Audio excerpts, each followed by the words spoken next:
आज चाहिँ हामीले यहाँ नेपाली क्यालेन्डर कसरी इन्स्टल गर्ने भनेर सिक्न जाँदैछौँ। यसमा चाहिँ हामीले एउटा नेपाली क्यालेन्डरको यहाँ फोल्डर देखिराख्नु भएको होला। यो फोल्डरलाई चाहिँ हामीले अब यहाँ इन्स्टल गर्न जाँदैछौँ।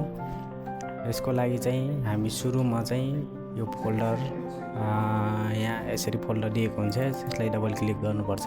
डबल क्लिक गरेपछि यसरी खुल्छ।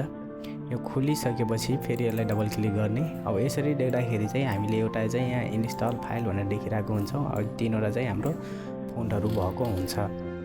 हाम्रो यो त्यसको लागि चाहिँ यसरी यसलाई चाहिँ यो नेपाली क्यालेन्डर लेखेकोलाई चाहिँ डबल क्लिक गर्ने। डबल क्लिक यहाँनिर चाहिँ यसरी चाहिँ पेजहरू खुलेर आउँछ। यसरी नेपाली क्यालेन्डर 2.0 लेखेर अनि यसरी चाहिँ हाम्रो पेजहरू यहाँ चाहिँ नेक्स्ट गर्दै जाने हो। हामीले नेक्स्ट गर्दै जाने।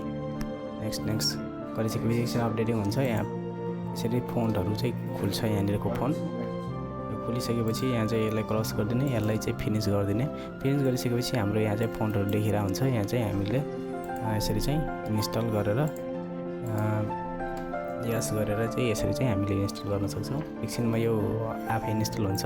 यहाँ यो फोन्टलाई पनि इन्स्टल गर्नुपर्छ हामीले। यो फोन्टहरू पनि थोरै टाइम लिन्छ इन्स्टलको लागि।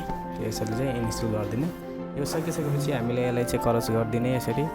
अनि यहाँनिर चाहिँ हाम्रो एउटा नेपाली क्यालेन्डर भनेर यसरी चाहिँ एउटा एक्सी भनेर लेखेर आउँछ। यसलाई चाहिँ यसरी डबल क्लिक गर्ने। डबल क्लिक गरिसकेपछि हाम्रो यहाँनिर चाहिँ एउटा यो 2083 वैशाख 28 भनेर यसरी चाहिँ नेपाली क्यालेन्डरको चाहिँ खोलेर आउँछ। हाम्रो चाहिँ यो प्रत्येक दिन चाहिँ अटोमेटिक डेटहरू चाहिँ चेन्ज भएर आएको हुन्छ। यसरी चाहिँ हामीले सक्सेसफुल्ली चाहिँ नेपाली क्यालेन्डर चाहिँ पिसीमा इन्स्टल गर्न सक्छौँ।